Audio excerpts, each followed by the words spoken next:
আসসালামু আলাইকুম everyone, welcome to Fatema food store. শীতের সন্ধ্যায় এভাবে একবার বাঁধাকপির মুচমুচে পাকোড়া বানিয়ে দেখুন, জমে যাবে। আর বাচ্চারা অনেকেই আছে যে বাঁধাকপি খেতে চায় না, তাদের জন্য এভাবে করে দিতে পারেন। তাহলে চলে যাচ্ছি পুরো প্রস্তুত প্রণালীতে। এবার নিয়ে নিচ্ছি আমি একটি বাঁধাকপি। দেখুন, এই যে এরকম সাইজের একটি বাঁধাকপি নিয়েছি। এখন তো আর শীতের সময় লাগে না বাঁধাকপি পেতে, অন্য যে কোনো সিজনেই অ্যাভেলেবেল পাওয়া যায়। দেখুন আমি কেটে নিলাম।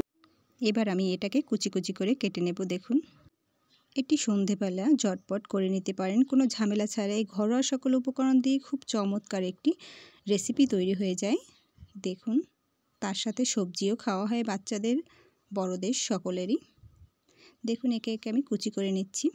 আশা করি আমার এই রেসিপিটি আপনাদের ভালো লাগবে। ভালো লাগলে লাইক, কমেন্ট, শেয়ার করে নিয়মিত চ্যানেলের সাথে চ্যানেলটিকে সাবস্ক্রাইব করে দিবেন।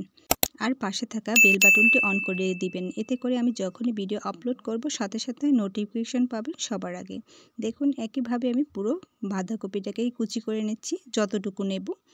আপনারা বেশি কম নিতে পারেন। আমি এরকম করে এতটা করে নিয়েছি। এবার আমি এটাকে ধুয়ে পানিটাকে ঝরিয়ে নেব। এটাকে আমি এর মধ্যে ঢেলে নিচ্ছি এবং ধুয়ে পানি ঝরিয়ে নিচ্ছি। আপনারা এভাবে পানি ঝরিয়ে নেবেন। আমি এটাকে সাইডে রেখে এর ফাঁকে আমি পেঁয়াজ কেটে নিচ্ছি। দেখুন, এখানে আমি দুটো পেঁয়াজ দিব, চাইলে আপনারা বেশি কম দিতে পারেন। পেঁয়াজটাকে আমি কেটে নিলাম। এবার আমি নিয়ে নিচ্ছি কাঁচামরিচ। এখানে আমি 4টা কাঁচামরিচ অ্যাড করব। আপনারা বেশি কম দিতে পারেন, যে যেরকম ঝালটা পছন্দ করেন সে সেভাবে দিবেন। কাঁচামরিচটাকে আমি একে একে কেটে নিচ্ছি। এবার নিয়ে নিচ্ছি আমি রসুন। 3 কোয়া রসুন নিয়েছি, এটাকে আমি ছোট ছোট টুকরো করে কেটে নিচ্ছি। আর কেটে নিয়েছি আমি গাজর। যেহেতু ভিডিওটা বড় হয়ে যাচ্ছে এজন্য আমি এগুলোকে কেটে নিয়েছি। নিয়ে নিচ্ছি একটি প্লেট, এর মধ্যে বাঁধাকপি কুচিগুলোকে নিয়ে নিচ্ছি। দেখুন, পুরোটাকে আমি নিয়ে নিচ্ছি। এবার এর মধ্যে দিয়ে দিচ্ছি পেঁয়াজ কুচি, রসুন কুচি, কাঁচামরিচ কুচি এবং গাজর কুচিটুকু দিয়ে দিচ্ছি। 1 টিস্পুন লবণ। আরও নিয়ে নিয়েছি 1 কাপ আটা, কিন্তু আমি 1 কাপ আটা সব অ্যাড করব না, একে একে অল্প অল্প দিয়ে আপনাদের দেখিয়ে দিচ্ছি। আমি অল্প কিছুটা দিয়ে এবার এগুলোকে মেখে নিচ্ছি। দেখতে থাকুন, এগুলোকে কষলিয়ে কষলিয়ে এভাবে মেখে নিচ্ছি আমি। দিয়ে দিচ্ছি চালের গুঁড়ি। 1/3 কাপ চালের গুঁড়ি নিয়েছি, এটাকেও আমি অল্প অল্প করে অ্যাড করব, একেবারে অ্যাড করব না, অল্প অল্প করে দিয়ে দেব। এভাবে কষলিয়ে কষলিয়ে এটাকে মেখে নিতে হবে। এটা করা খুবই সহজ এবং ঝটপট করে নেওয়া যায় এবং খুবই মজার হয়। দিয়ে দিচ্ছি সামান্য পরিমাণে হলুদ গুঁড়া। দিয়ে দিচ্ছি 1 টিস্পুন লাল মরিচের গুঁড়া। বাকি চালের গুঁড়োটুকুও দিয়ে দিচ্ছি। দেখুন, পুরোটাকে আমি দিয়ে নিলাম। এখানে 1/3 কাপ চালের গুঁড়ো আমি অ্যাড করছি। এটাকে আমি মেখে নিচ্ছি। দেখুন, এ পর্যায়ে আমি আরও কিছুটা আটা অ্যাড করব। এখানে আমি 1/2 কাপের মতো আটা অ্যাড করেছি, আপনাদের বেশি কম লাগতে পারে। একবারে দিবেন না, অল্প অল্প করে এটাকে মেখে নেবেন। এটাকে মাখিয়ে নিয়েছি। দেখুন, এবার আমি এরকম করে হাতে অল্প অল্প করে একটা একটা করে তেলের মধ্যে ছেড়ে দেব। চুলায় একটি প্যান বসিয়ে নিলাম, এর মধ্যে দিয়ে দিচ্ছি কিছুটা রান্নার সাদা তেল।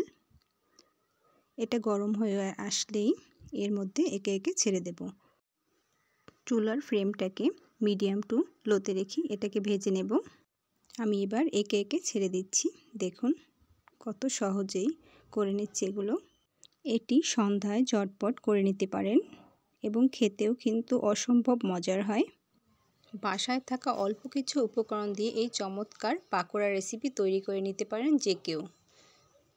এবার আমি নেড়ে চেড়ে দিচ্ছি। দেখুন, যাতে সব জায়গায় সমান ভাজাটা হয়। এবার এগুলোকে উল্টিয়ে এভাবে নেড়ে চেড়ে ভেজে নেব আমি পুরো পাকোড়াগুলোকেই। এটি বাসায় তৈরি করলে ছোট থেকে বড় সকলেই এটি পছন্দ করবে এবং অনেক মজা করে খাবে। এটা আমার হয়ে এসেছে, দেখুন এরকম কালার হয়ে আসলেই বুঝতে হবে এটা হয়ে গেছে। এবার আমি তুলে নিচ্ছি, তেল ছাড়িয়ে আমি এটাগুলোকে তুলে নিচ্ছি। পুরোটাকে আমি তুলে নিলাম দেখুন। এবার আমি এটাকে একটি প্লেটে তুলে নেব। দেখুন এবার আমি দেখিয়ে দিচ্ছি, দেখুন এটা কতটা ক্রাঞ্চি এবং মুচমুচে হয়েছে। এখানে আমি কর্নফ্লাওয়ার অ্যাড করিনি, আপনারা চাইলে কর্নফ্লাওয়ার অ্যাড করতে পারেন, চালের গুঁড়া না দিলেও হবে, আর চালের গুঁড়া দিলেও কর্নফ্লাওয়ারটা না দিলেও চলবে। এবার অন্য বাকিটুকু আমি একইভাবে ভেজে নিচ্ছি, নেড়েচেড়ে এভাবে ঘুরিয়ে ঘুরিয়ে এগুলোকেও ভেজে নিচ্ছি আমি। দূরের ও কাছের যে যেখান থেকে এই ভিডিওটি দেখছেন আশা করি ভালো লাগবে। ভালো লাগলে অবশ্যই একটি লাইক দিয়ে আমার পাশে থাকবেন। এগুলো আমার হয়ে এসেছে, এবার আমি এগুলোকেও তুলে নিচ্ছি। দেখুন এটাও হয়ে গেছে। এবার আমি এগুলোকেও তুলে নিচ্ছি তেল ছাকিয়ে। এই যে এবার ঢেলে দিচ্ছি, দেখুন এটা কতটা ক্রাঞ্চি এবং মুচমুচে। এবার আমি আরও কাছ থেকে দেখিয়ে দিচ্ছি আপনাদের, দেখুন শীতের সন্ধ্যায় এভাবে একবার বাঁধাকপির মুচমুচে পাকোড়া বানিয়ে দেখুন। আপনার পরিবারের ছোট থেকে বড় সকলেই এটি পছন্দ করবে। আমি এবার দেখিয়ে দিচ্ছি, দেখুন কতটা মুচমুচে হয়েছে। এই যে এটা অনেকটাই মুচমুচে এবং ক্রাঞ্চি হয়েছে। এটা খেতেও কিন্তু অসম্ভব মজার হয়। ভালো থাকবেন, আসসালামু আলাইকুম।